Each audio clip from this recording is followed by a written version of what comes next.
프랑스의 한 지리학자는 한국을 방문했다가 깜짝 놀랐다고 합니다. 도시의 풍광 때문이었습니다. 도시를 가득 채운 대규모 아파트 단지는 낯선 이방인의 눈엔 충격 그 자체였습니다. 프랑스에서는 빈민주택의 상징인 아파트가 이토록 높은 인기를 끈다는 것을 이해하기 어려웠던 것이죠. 너무나 다른 주거 문화에 충격을 받은 그는 2007년 아파트 공화국이라는 책을 발간합니다. 아파트 공화국. 참 많은 생각을 하게 하는 말입니다. 전체 국민의 반 이상이 아파트에 살고 있고 아파트 관리비로 거치는 돈만 연간 12조 원에 달한다고 하니 틀린 표현은 아닌 듯합니다. 현재 한국 사회에서 아파트는 단순히 주택의 한 종류가 아닙니다. 입주를 둘러싸고 중산층이 되느냐 마느냐 게임이 벌어지는 전쟁터죠. 우리나라가 아파트 공화국이라 불린 지도 벌써 10년을 훌쩍 넘겼습니다. 하지만 여전히 한국인들은 아파트 공화국 국민이기를 욕망하고 있습니다. 한국의 아파트. 지금 이대로 괜찮은 걸까요? 저는 오늘 여러분과 함께 이 질문의 답을 찾아보고자 합니다.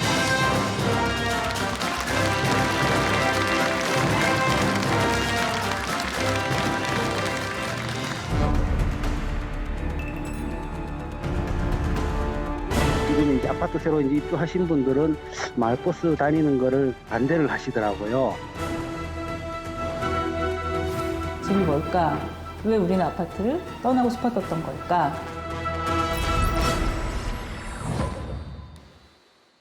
처음 아파트촌을 먼 발치에서 보고는 무슨 공장이 저렇게 빽빽이 몰려 있을까 싶었다. 그런데 사람들이 그 속에서 살림을 하고 산다는 것이다. 머리 위에서 불을 떼고 그 머리 위에서 또 불을 떼고 사람이 사람 위에 포개지고 또 얹혀서 살림을 하고 살아간다는 것이다. 조정래 씨가 1973년에 쓴 소설 비탈진 음지에 나오는 글입니다. 아파트라는 공간을 매우 부정적인 시간으로 바라보고 있죠. 아파트가 처음 등장했을 때 한국 사람들은 아파트에 대해 대체적으로 이런 생각을 했습니다. 뭐 저런 닭장 같은 곳에 어떻게 살아? 사람이 땅을 밟고 살아야지. 뭐 이렇게요. 하지만 지금은 어떤가요? 불과 3, 40년 만에 아파트는 우리나라에서 가장 보편적인 주거수단이 됐습니다. 전체 주택 중 아파트가 차지하는 비율이 얼마나 되시는지 아십니까? 뭐 여기 계신 분들부터 한번 조사해 보죠. 뭐 아파트에 사시는 분 좀 현재 아파트에 사시는 분 손 좀 들어 주시겠습니까? 아파트에 사시는 분. 지금 뭐 이 결과를 봐도 알 수 있듯이 진짜 많은 사람들이 아파트에 살고 있습니다. 주택수 약 1,669만 호인데요. 2016년 현재. 그중에 1,003만 호가 아파트입니다. 60%가 좀 넘는 수치죠. 서구권엔 이런 아파트들이 많지 않습니다. 이 사진은 사회주의 전통이 남아있는 일부 동유럽 국가의 아파트들을 찍은 사진입니다. 우리나라 아파트와 참 비슷하죠. 그래서 가끔 외국인들이 한국이 사회주의 나라냐고 묻기도 합니다. 우리 눈엔 익숙한 아파트 풍경이 외국인들의 눈엔 굉장히 충격적인 겁니다. 대체 우리나라 아파트의 모습이 어떻길래 그러는 걸까요?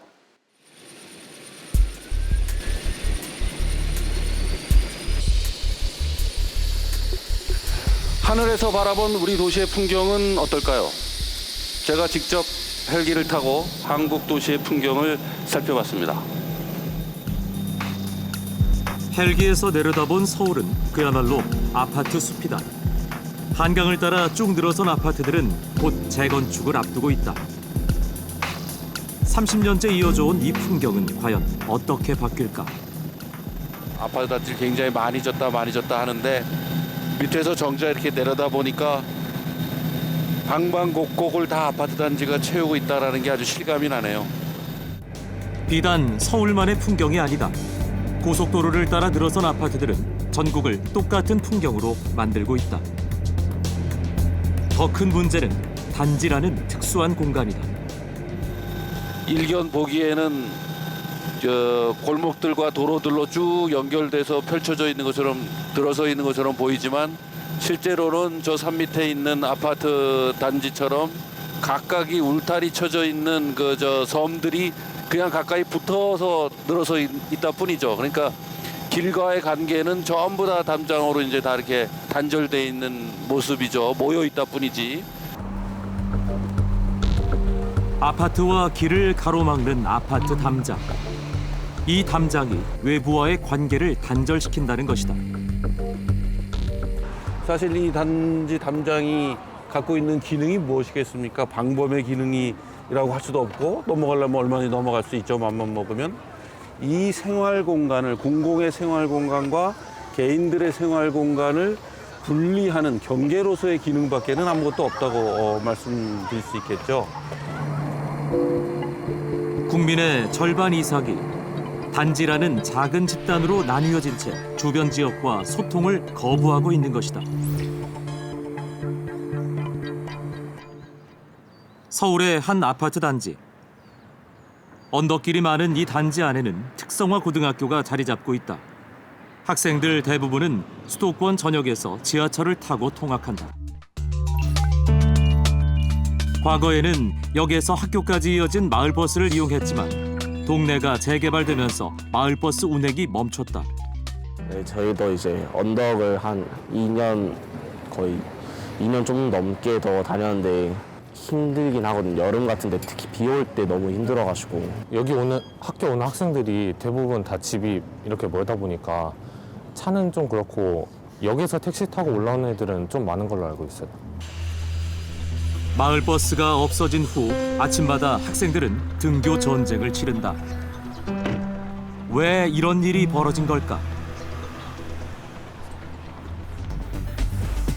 이 지역은 2000년대 초반 뉴타운 개발이 확정되며 변화하기 시작했다. 좁은 골목길엔 대규모 아파트 단지가 들어섰다.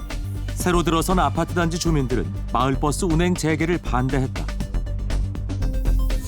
단지 주민들을 설득하기 위해 구청과 버스 회사는 단지를 빙 둘러가는 방향으로 노선을 여러 번 바꾸기도 했다. 하지만 여전히 주민들은 받아들일 수 없다는 입장이다. 안전 문제와 소음이 생길 수 있다는 것이 그 이유다. 거기 그 단지를 관통하지 않고는 이 노선을 정상적으로 운행하기가 어려웠습니다. 지금 이제 아파트 새로 이제 입주하신 분들은 마을버스 다니는 거를 반대를 하시더라고요. 그래서 지금 재개를 못 하고 있는 상황입니다.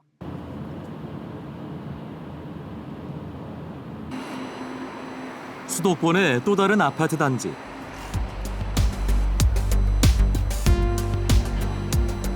이곳은 단지를 드나드는 모든 보행로에 스크린 도어를 설치했다. 출입문에 카드를 찍고 그곳에 사는 사람임을 입증해야만 비로소 출입이 가능하다. 모든 길은 다 틀어막고 외부인은 아파트 단지 안으로 절대 들어오지 말라는 이야기다. 외부와 단절된 채 자신들만의 섬이 돼가는 아파트 단지. 이것이 바로 2018년 아파트 공화국의 현실이다.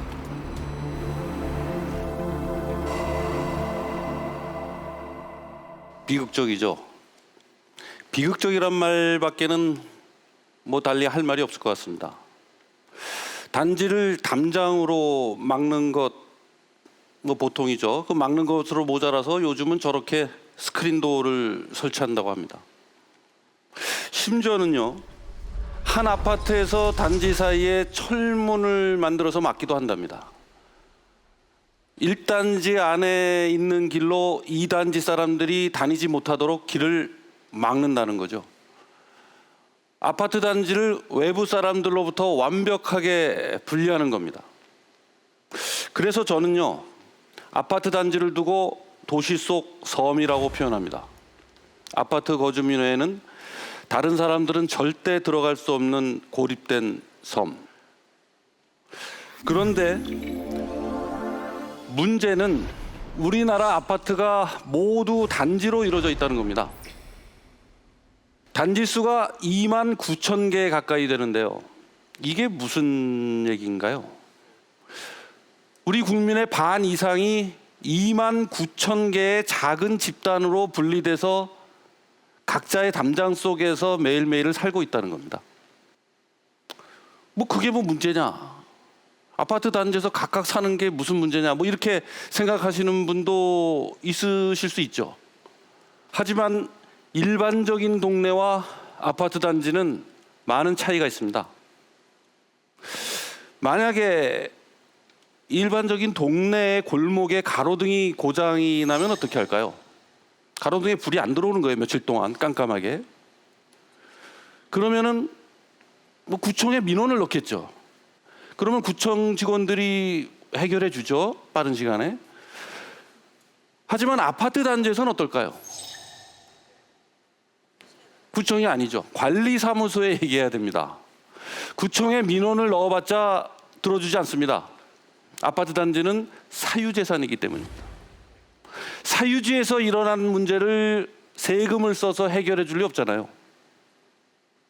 동네에서는 내가 매일매일 생활하면서 느끼는 필요나 불만이 곧 공공의 문제가 됩니다.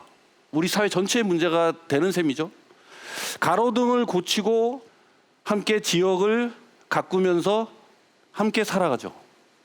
하지만 아파트는 다릅니다. 아파트에 사는 사람들의 문제는 아파트 단지 안의 일일 뿐이지 우리가 살아가는 지역과는 아무런 관련이 없습니다. 지역사회와는 동떨어진 별개의 세상에 사는 것과 마찬가지라는 거죠.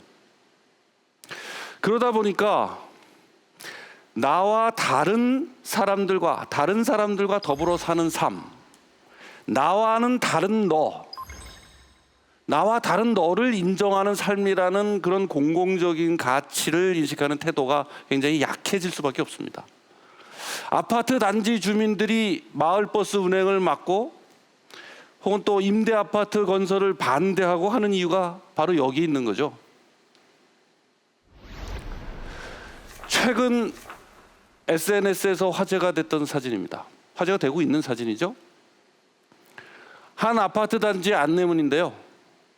단지 주변에 청년 임대주택이 들어선다고 한답니다. 여기에 주민들이 비상대책위원회를 만들며 반대하고 나섰습니다. 청년주택이 건설될 경우에 아파트 가격이 폭락하고 빈민지역이 되어서 슬럼화될 수 있다는 겁니다. 참 이 일을 어떻게 이해해야 될까요? 이런 일은 그 단지의 주민들의 이기심만을 탓할 문제가 절대 아니라고 생각합니다. 진짜 문제는 폐쇄적인 구조의 아파트 단지가 바로 근본적인 원인을 제공하고 있는 거죠. 아파트 단지라는 것은 공공의 이익과 상관없는 공동 소유자들로 묶여 있는 단지입니다. 그렇기 때문에 생기는 문제입니다. 자, 그렇다면 우리는 왜 이 말도 많고 탈도 많은 아파트 단지를 선호하게 된 걸까요? 그 이유를 찾아봤습니다. 대규모의 아파트 단지로서는 처음으로 마포 아파트가 60년대에 건설됐습니다. 시작은 마포 아파트였다. 6층 높이의 10개의 동을 갖춘 당시로선 매우 획기적인 아파트 단지였다. 연이어 지어진 여의도 시범 아파트는 새로운 시대의 서막을 열었다. 수세식 화장실과 엘리베이터의 등장은 주거 문화에 혁신적인 변화를 가져왔다. 성장을 통한 근대화를 가치로 내세우던 그 시절, 아파트 단지는 집권층의 정책 방향과 정확히 맞물렸다. 과거 우리나라의 주택은 낡고 지저분했으며 생활 기반 시설은 찾아보기 힘들었다. 경제 성장에 전력하기 위해 정부는 선택과 집중을 해야 했다. 주위 환경과 상관없이 그 안에서 모든 것을 누릴 수 있는 단지로의 개발은 이렇게 시작됐다. 아파트 단지는 80년대 말 경기권의 신도시 개발을 거치며 더욱 확산된다. 분당, 일산, 산본, 평촌에 연이어 초고층 아파트 단지가 들어섰다. 정부가 아파트 단지의 확산을 적극 장려한 것이다. 그 결과 1975년 9만 호에 불과하던 아파트 수는 점차 증가해 지난 2016년 1,000만 호를 기록한다. 총 주택 수의 60%에 이르는 수치다. 열악했던 주거에서 벗어나기 위해 국민들이 선택할 수 있는 것은 아파트밖에 없었다. 국민들의 이목은 아파트에 집중됐다.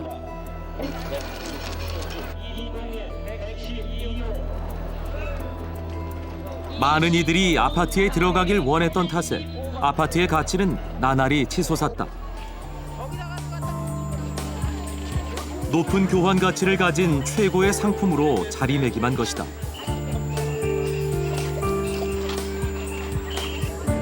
이는 수십 년이 지난 지금도 마찬가지다. 지난 3월 한 아파트 모델하우스가 개장했다. 평일인데도 사람들이 발 디딜 틈 없이 몰렸다. 10,000명 이상이 방문했다. 몇 시에 오셨어요? 6시에 왔습니다. 왜 이렇게 일찍 오셨어요? 사람들이 몰릴 걸 예상하고 일찍 나왔습니다. 강남권에 새롭게 재개발되는 이 아파트는 주변 시세보다 낮은 분양가로 책정돼 이른바 로또로 불린다.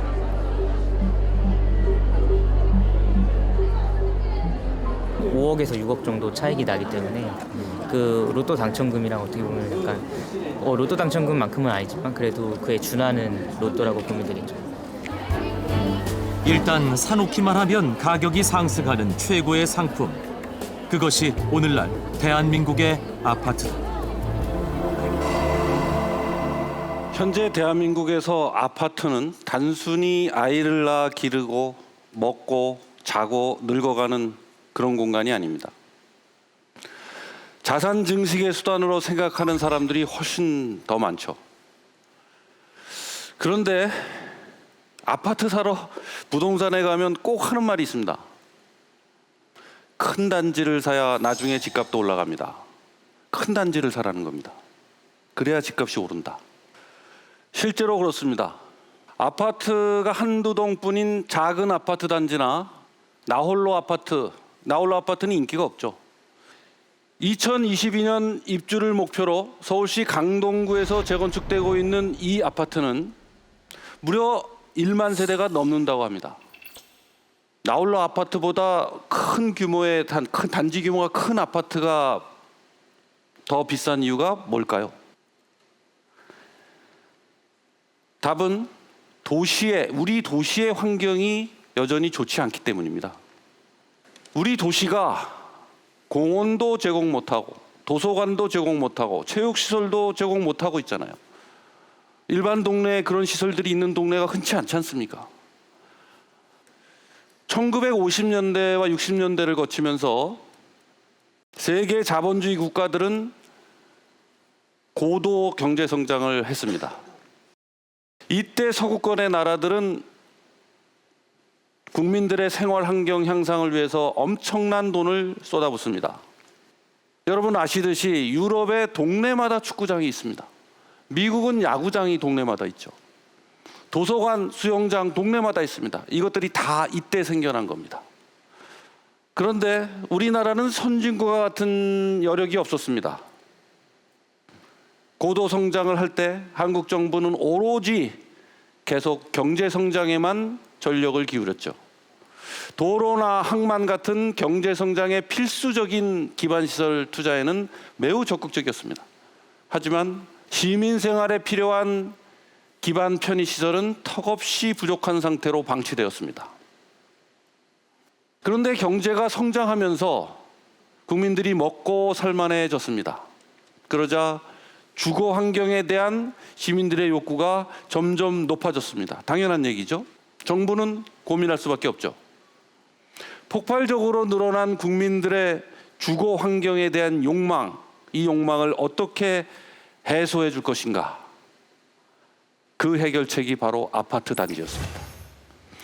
정부가 도시 환경에 투자하지 않고 공공예산을 투자하지 않고서도 녹지와 놀이터 또 주차장을 갖춘 꽤 괜찮은 집과 동네를 만들어낼 수 있었기 때문입니다. 한마디로 국민들에게 집뿐만이 아니라 깨끗하고 안락한 동네 자체를 구매하도록 한 것이죠. 정부는 이 동네를 만드는 일을, 즉 아파트 단지를 만드는 일을 대형 건설회사에게 맡겼습니다.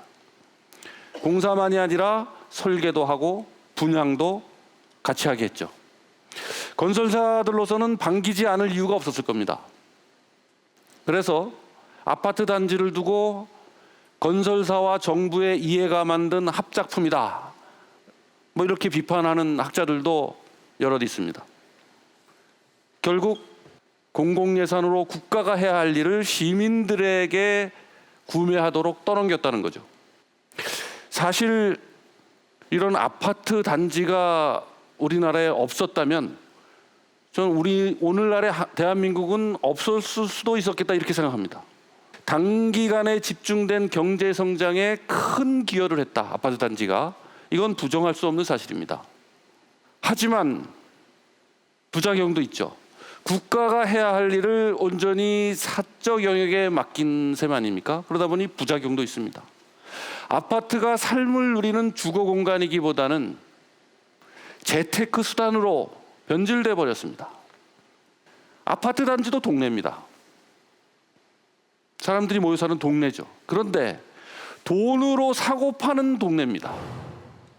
동네별로, 즉 단지별로 질적 수준이 정해지고 가격이 정해집니다. 그래서 사람들은 더 넓은 평수와 더 크고 좋은 단지로 이주하기 위해 여전히 허리띠를 졸라매고 대박을 안겨줄 부동산 정보를 계속 찾아 헤매고 있죠. 아파트 단지는 등장한 지 불과 반세기도 안 돼서 우리의 일상적인 삶뿐만 아니라 우리가 집과 동네를 대하는 태도까지를 완전히 바뀌어 버렸습니다. 저는 우리나라에 이렇게 아파트가 많은 게요, 그냥 단순하게 좁은 면적에 많은 사람들이 몰려 살다 보니까 뭐 필요에 의해서 자연적으로 그렇게 된 걸 거다라고만 생각을 했는데요. 오늘 강연 듣고 나니까 우리나라에 왜 이렇게 아파트가 많고 또 아파트가 왜 이렇게 인기가 많은지 조금은 이해가 됩니다. 그러면서 뭐 앞서 나왔듯이 뭐 아파트 단지 내에 그런 이기주의 얘기도 많이 나오고 이런저런 문제점들도 부각이 되고 있는데, 그렇다면 우리 아파트는 좀 어떻게 바뀌어야 할까요? 사실 그게 오늘의 주제입니다. 대체 어떻게 바뀌어야 할까요? 우선 다른 나라의 상황을 좀 살펴보죠. 최근 유럽에서는 새로운 유형의 아파트들이 속속 등장하고 있습니다. 과연 어떤 모습일까요?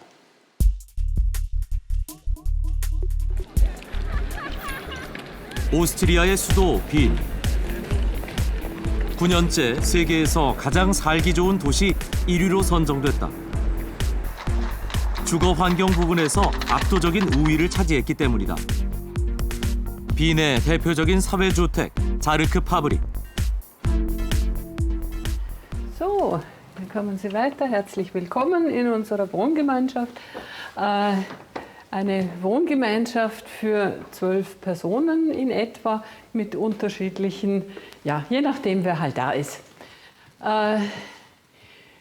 Das ist unsere Küche. In dieser Küche wird täglich für alle gekocht. Das heißt, man muss nicht selber einkaufen gehen, sondern es kümmert sich jedes Mal wer anderer um den. 공장을 개조해 1층엔 공동공간, 2층엔 주거 공간이 있다. 일부 공간은 함께 쓰지만 개인적 공간이 철저하게 보장된다. Wenn wir uns zurückziehen wollen, dann sind wir jeweils in unseren Privatbereichen, weil für uns die Privatheit und das sich zurückziehen genauso wichtig ist wie das gemeinschaftliche Leben. 개인 공간 안에 개인 거실은 물론 화장실, 방까지 딸려 있다. 프라그너 씨는 공동체 생활을 위해 이 집의 설계 단계부터 함께하며 노력했다. Miteinander leben, wir wollen gut funktionierende Nachbarschaften, wir wollen ein Gemeinwesen aufbauen, ein Gemeinwesen, was ein Stück weit die Gesellschaftsstruktur abbildet, wo es Junge gibt, wo es Alte gibt, wo es Menschen mit Behinderung gibt, wo es Menschen gibt, die irgendwo geflüchtet sind, wo es Menschen gibt, die nicht normalerweise, aber die in unserem Gesellschaftssystem zum Teil auch so ein Stück am Rand stehen. Und wir haben gesagt, wir wollen ein Gemeinwesen, was diese Menschen nicht ausschließt, sondern so inklusiv ist, beziehungsweise diese Menschen auch gut integrieren kann. 그 결과 이 집엔 20대부터 60대까지가 함께 모여 산다. 이들은 자신의 공간에 갇혀 사는 것보다 함께 어울려 사는 것이 훨씬 행복하다고 말한다.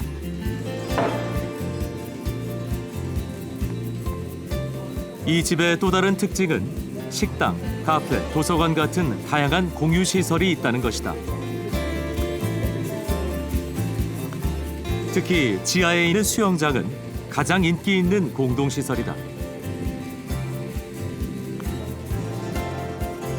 입주자는 물론 외부인도 연회원으로 가입하면 누구든지 저렴한 가격으로 사용할 수 있다.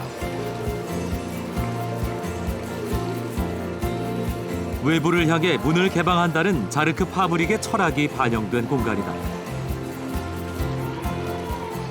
Nein, ich habe keine schlechten Erfahrungen. Es ist, als wäre man hier Bewohner.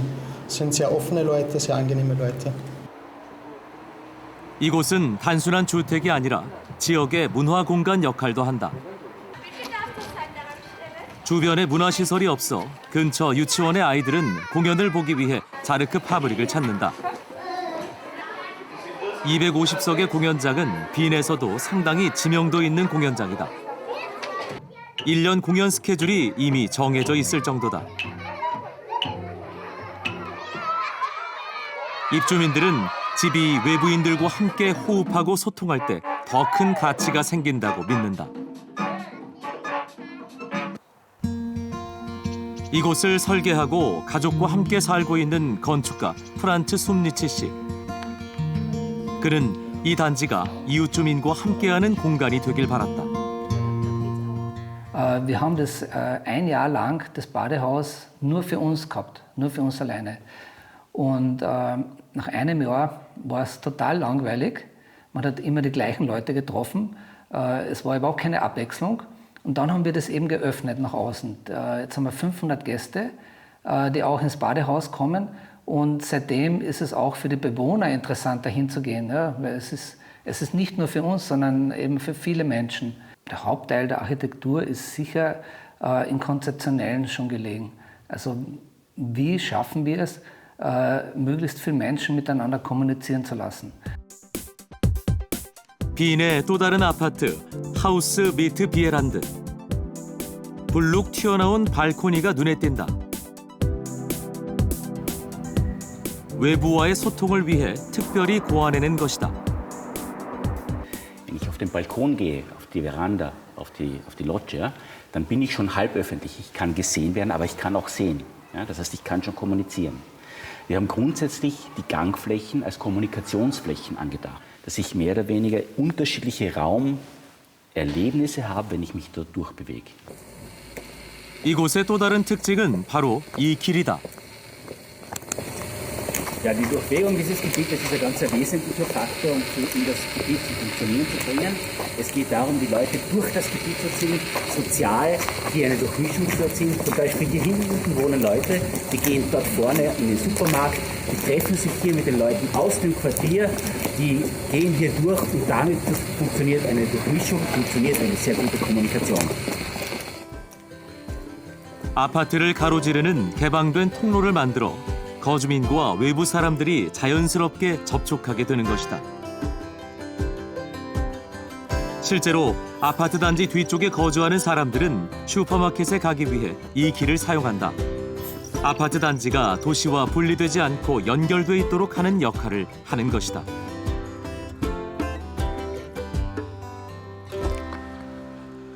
우리나라 아파트와는 정말 다르죠. 왜 이렇게 다를까요? 글쎄요.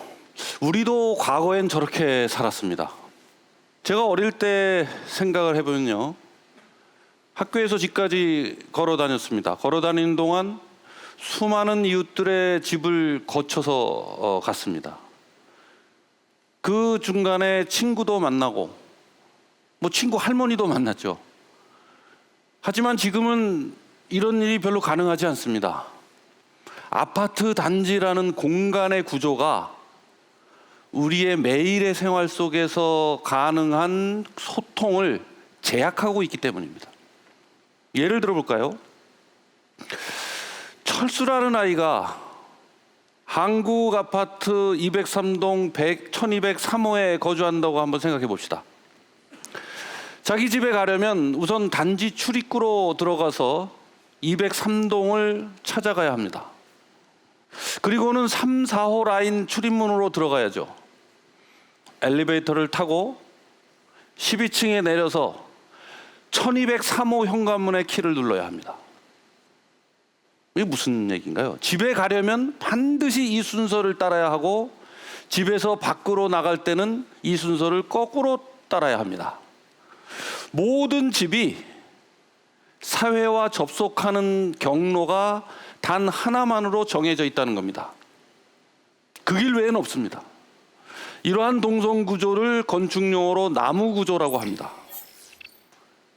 이런 나무 구조는 자연히 마주치고 부딪히는 공간과 사람이 한정적일 수밖에 없습니다.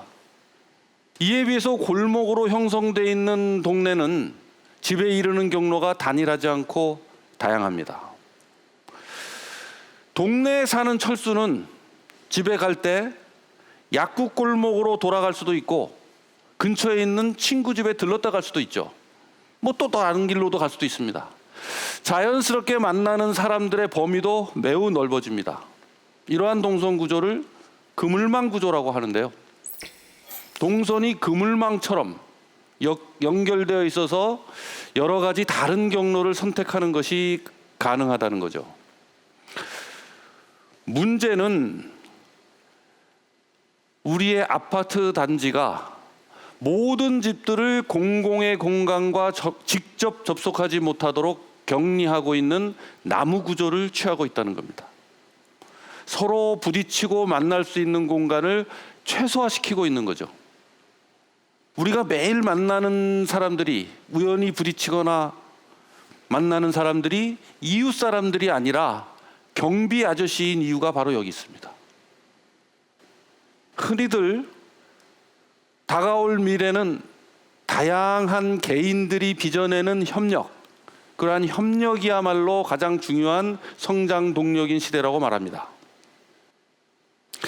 매일매일 미술관과 도서관이 있는 골목을 걸어서 주민과 친구들과 소통하며 학교에 다니는 오스트리아 아이들과 매일매일을 아파트 담장으로 둘러싸인 길을 걸어서 학교에 가는 한국 아이들 중에서 어느 쪽이 더 다양한 모습으로 성장할까요? 말하지 않아도 다 알 수 있을 겁니다. 그렇다면 오스트리아는 어떻게 해서 이런 아파트를 만들 수 있었던 걸까요?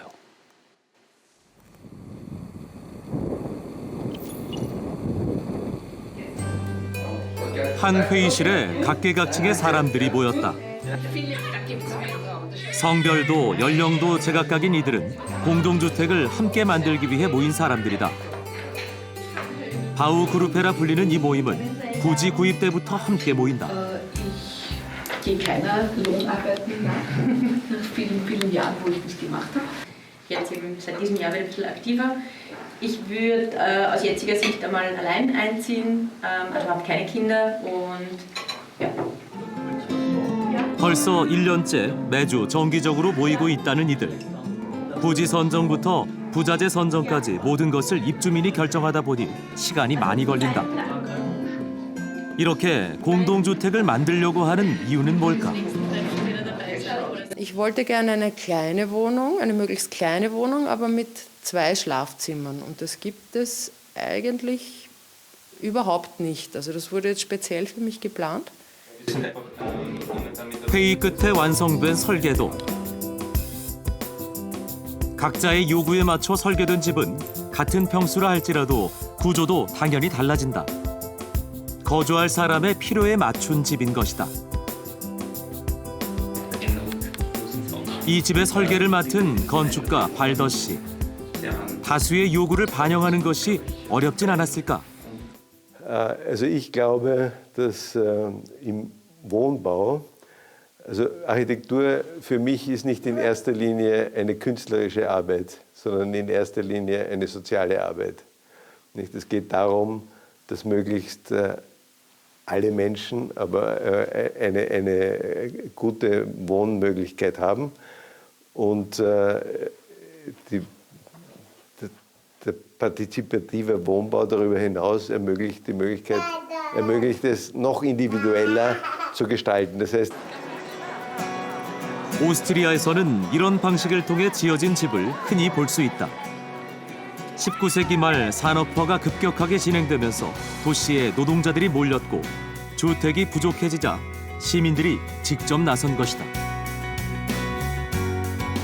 비엔나는 그 주택 수요를 갖다 해결하기 하는 방법이 주민 스스로 나선 겁니다. 주민 스스로 자기 집을 어떻게 건설해야 되는지를 갖다 자기들이 먼저 의논하고 자기들이 건설에도 참여하고 함으로써 주택에 관한 소유권을 갖다가 스스로 획득을 했어요.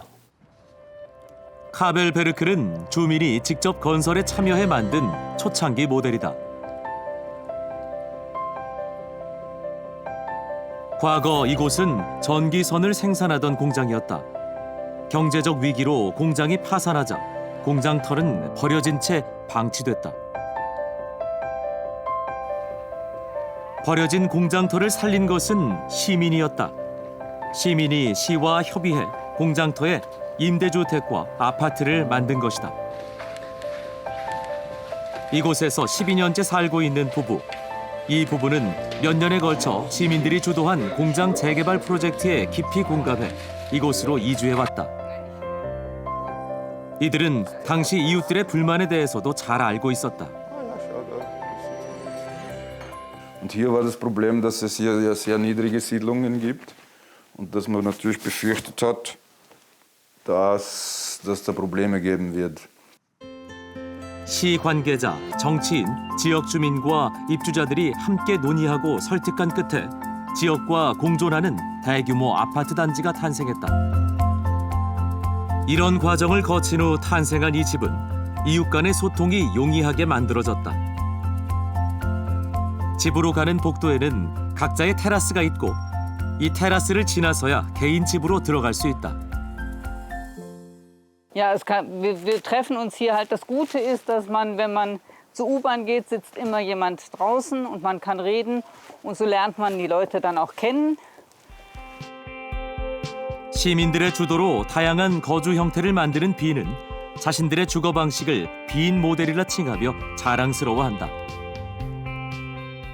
Und in Wien ist es faszinierend, dass die darauf achten, dass eine Durchmischung ist. Ja? Eigentum, Genossenschaft, Mietwohnungen, dass nicht nur die reichen Leute zusammen wohnen und dann ist Schluss und da wohnen die nicht so Reichen. Ja? Das hat natürlich nicht immer funktioniert, aber zumindest ist der Versuch da und eben diese Durchmischung mit allen Bevölkerungsgruppen. Ja?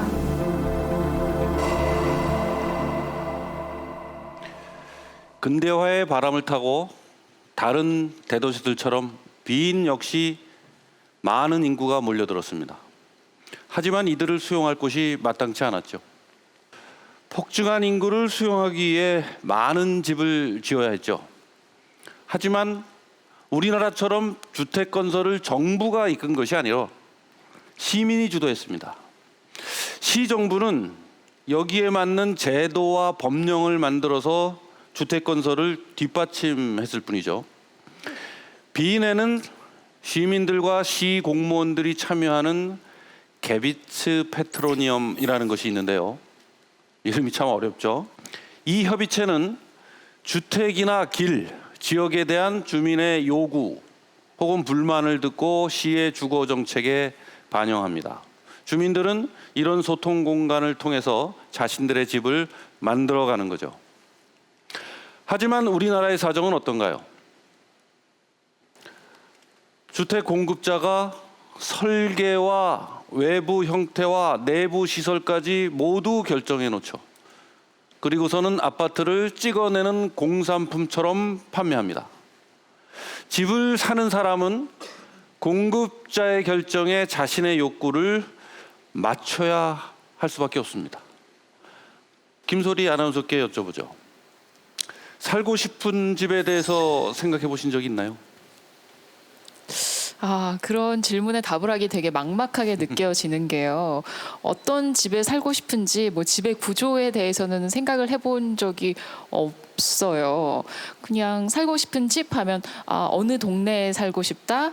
무슨 아파트가 좋다더라. 근데 얼마지? 어머 비싸네. 한 이 정도에서 항상 생각이 멈췄던 것 같거든요. 마당이 있다거나 뭐 정원이 있고 테라스가 있다거나 이러면 당연히 좋을 것 같아요. 근데 그런 집에 살아본 경험도 없고 제 주변에도 그런 집에 사는 사람을 본 적이 별로 없어서 좀 와닿지가 않고요. 아파트의 경우에는 아까 말씀드렸듯이 공급자가 모든 걸 결정하기 때문에 아파트를 살 사람은 어떻게 생긴 것을 내가 원하는가에 대해서 별로 생각할 필요가 없도록 우리는 이미 훈련되어 있는 겁니다. 이것은 한국인이 가장 선호하는 보편적인 아파트 평면도를 보인 겁니다. 30평형대 아파트인데요. 여기 아파트에 살고 계신 분들은 저거 우리 집 구조랑 거의 똑같은데 뭐 이렇게 생각하고 계신 분들 뭐 적지 않으실 겁니다. 찍어내는 공산품에 익숙해지다 보니까 어느샌가 우리가 원하는 집은 모두 같아져 버린 거죠. 그런데 요즘 이런 아파트를 거부하고 새로운 집을 찾아 나선 사람들이 속속 생겨나고 있습니다. 우리나라에서요.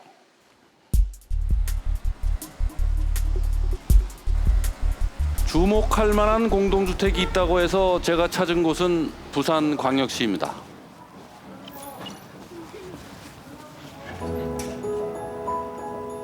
일호집이란 이름이 붙여진 이곳은 아이들을 키우는 부모들이 의기투합해 만든 공동주택이다.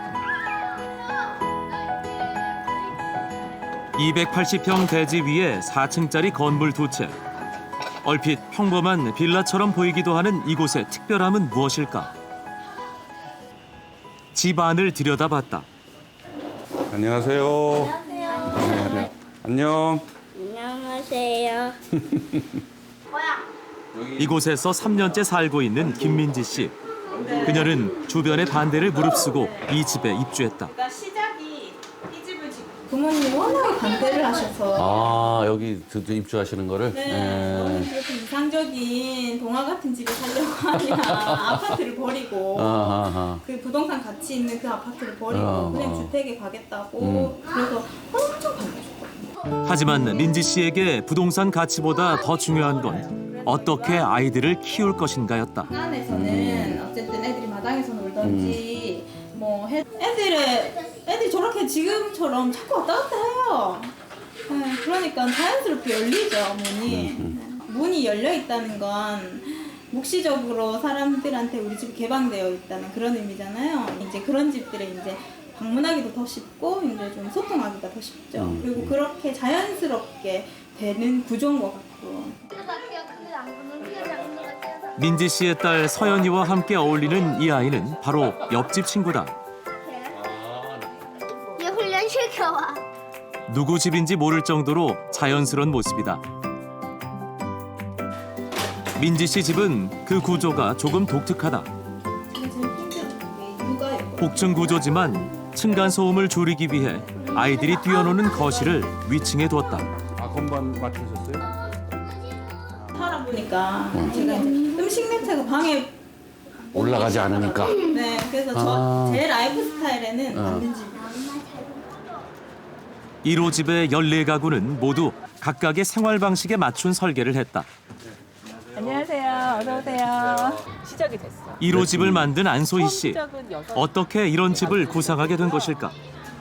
적절하다라고 판단을 일단 1차적으로 처음에 입주자들은 이제 아파트의 천편일률적인 구조가 싫다. 그래서 이제 모였어요. 근데 원하는 거를 이제 건축가한테 다 풀어놓고 그 다음에 얘기를 하니까 아파트인 거예요. 뭐 이제 각자의 생활 공간이 프라이버시가 보장이 돼야 되니까 이제 특히 아이들은 막 그런 경계가 조금 애매할 수 있잖아요. 그래서 이런 공동 공간이 반드시 필요하겠다 해서 일단 그거에 합의를 했고, 그렇다 만약 공동 공간이 있다면은 가장 좋은 곳에 위치해야 된다. 모든 주민이 한 평씩을 내놓은 덕분에 마당 옆 접근성이 가장 좋은 1층에 공동 공간을 만들 수 있었다. 그날 저녁 공동 공간에서 저녁 식사 자리가 마련됐다. 맞벌이 부부의 저녁 부담을 줄여주기 위해 일주일에 2-3번은 이렇게 저녁을 함께한다. 1호집 구성원들은 공유하는 집에 살고 난 후 삶이 한층 다채로워졌다고 말한다. 집이 뭘까? 왜 우리는 아파트를 떠나고 싶었던 걸까? 아파트는 이제 여기서 평생 내가 살아야지 하는 생각을 안 해봤던 것 같아요. 근데 저는 이제 이 집이 아니더라도 요 언저리에서 요 동네에서 내가 좀 늙어야겠다 그런 생각을 하고, 그런 게 되게 삶이 좀 바뀐 거죠.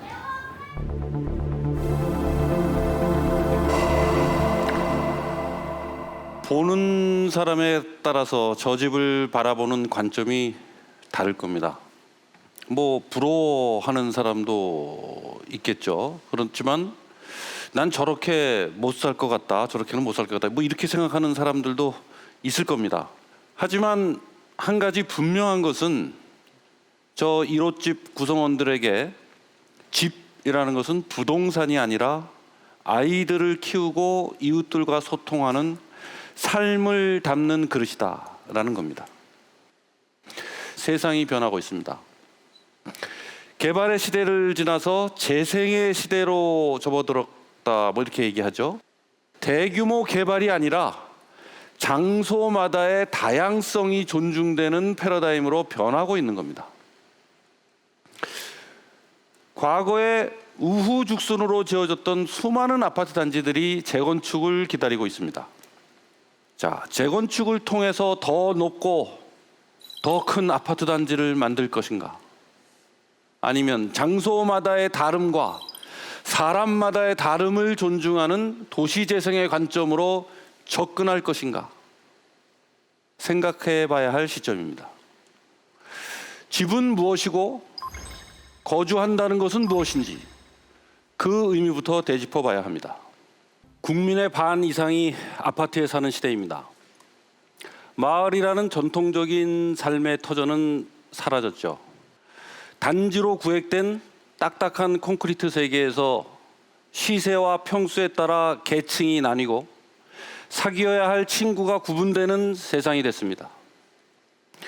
집이 개인의 삶과 행복의 공간이기보다 상품이자 재테크 수단으로 여겨집니다. 동네가 상품처럼 사고 팔리는 한 아파트 단지에 사는 주민들은 한 곳에 뿌리내리지 못하는 유랑민일 수밖에 없습니다. 아파트는 집입니다. 그리고 아파트 단지는 동네입니다. 저와 여러분, 그리고 시청자 개개인의 하루하루의 삶을 담는 공간이죠. 그래서 아파트 단지를 바꾸는 일은 개인들의 삶을 바꾸는 일입니다. 어떻게 설계된 아파트에 사느냐에 따라 삶의 방향과 목표가 달라질 수 있기 때문입니다. 아파트를 바꾸면 우리의 삶이 달라질 수 있습니다.